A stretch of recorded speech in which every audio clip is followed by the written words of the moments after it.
ni mu gihe kiliziya iri mu gahinda kubera kubura abapadiri babiri ndetse n'umufureri.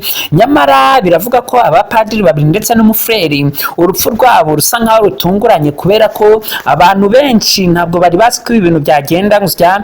Gusa icyo dusaba Kiliziya Gatolika cyane cyane Diocese ya Nyundo, turabasaba kugira ngo bihangane, nibamara kwihangana bakomeze basenge, kubera ko buri muntu wese afite igihe azahamagarirwa n'Imana. Ahubwo twibatse tuvuge tuti ese mu gihe Imana izayimpamagaye ese nzamwitaba nte? Mu gihe Imana izayimpamagaye ese nzagenda nte? Ibyo ngibyo ari byo bintu tugenda twibaza, ibyo ngibyo ari byo bintu tugenda dutekerezaho. Ese nzasiga iki? Ese niki nzasigira urubyiruko? Niki nzasigira Kiliziya? Niki nzasigira abankomokaho? Niki nzasigira abo dukorana?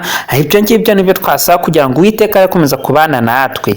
Mu gihe Kiliziya Gatolika iri mu gahinda kenshi, mu gihe iri mu mubabaro, mu gihe itewe ishavu n'agahinda no kubura abana bayo abapadiri babiri ndetse n'umufureri umwe, nyamara turasaba abakatolike kwihangana.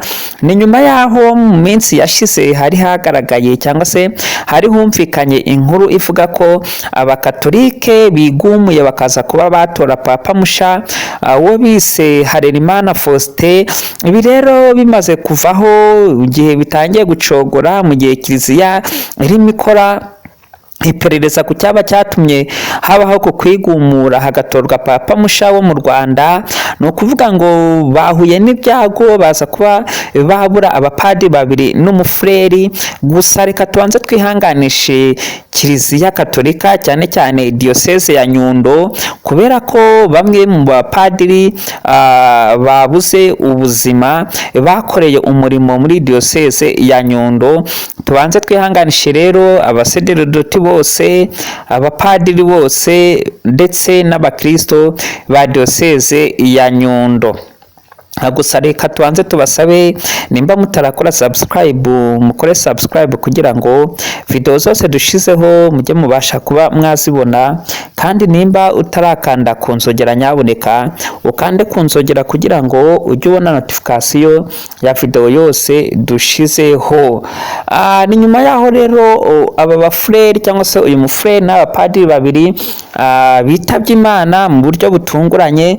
Ubundi ntabwo ari ibintu bijya byumvikana ko abantu b'Imana, abapadiri, abafureri bashobora kuba bitabira rimwe. Rero uru ni urupfu rwaje rutunguranye, urupfu rushobora kuba rugiye gusiga ibikomere byinshi mu bakristo, kandi twihanganishe ba nyiri bantu, twihanganishe imiryango y'abapadiri ndetse n'abafureri. Mu by'ukuri Imana yakire abapadiri mu bwami bwayo kandi baruhukire mu mahoro. Kiliziya Gatolika mukomeje kuba mwakwihangana cyane cyane abasaseridoti, abapadiri ndetse n'abakristo muri Diocese ya Nyundo, kubera ko abapadiri mwarabanye.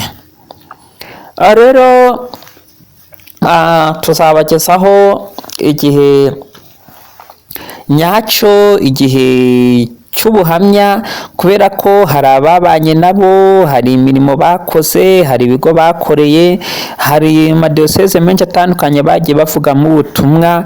Ibi rero tuzabiharira umwanya wabyo, tuzababwira uko byifashe. Rero reka twigarukire kuri papa musha watowe wo mu Rwanda Harerimana Faustin. Turibaza tuti ese hazabaho ba papa babiri b'abakatolike? Ese aba batoye abakatolike batoye papa, ese icyicaro cyabo kiri hehe? Ese ni iyihe mishinga bafite?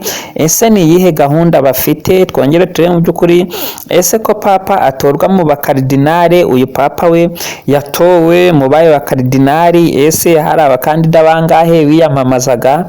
Ese uyu mupapa watowe mu Rwanda yaba afite umugore ko uw'i Roma nta mugore afite. Gusa ababikurikiranira hafi baraza kuba batwandikira muri komenti batubwire mu by'ukuri aba bapapa batowe mu Rwanda ubundi ni ubwa mbere mu mateka abakatolike bavuze bati tugiye kwigumura dutore papa. Ubundi bigumuraga bakagenda bakajya mu yandi matorero bakavuga bati twebwe imisengere yabo ntabwo tuyemera, twebwe twikundira kubyina igisirimba, niyo mpamvu tuvuye muri Kiliziya Gatolika tukaba tuje hano mu barokore, rero niyo mpamvu tuje. Ariko ntibari barigumuye ngo bavuge bati tugiye kuba twatora papa wacu. Ese papa icyicaro cye kizaba hehe? Ashobora kutakomeza kwitwa Papa Harerimana Faustin bakaba bazamuha izina ry'ubupapa. Ntabwo mu by'ukuri turamenyekanisha neza uburyo ashobora kuzahindurirwa izina. Buriya igihe cye nikigera cyo kuba yahindurirwa izina bazatubwira.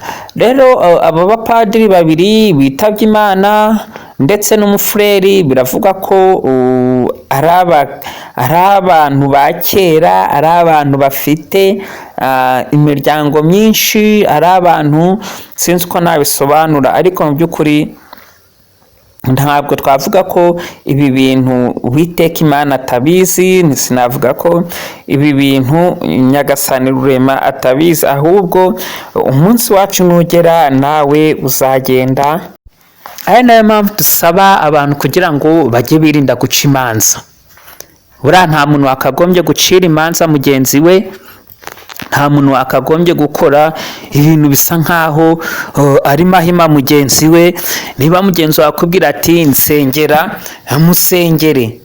musengere kubera ko Imana ivuga ko tugomba gusengerana, Imana ivuga ko tugomba gukundana, kandi mu by'ukuri iyo ukunze mugenzi wawe uragomba kumusengera, iyo ukunze famiye yawe uragomba kuyisengera. Nshuti rero bavandimwe, turabasaba kugira ngo icyakorwa cyose turi kumwe na Nyagasani nticyananirana.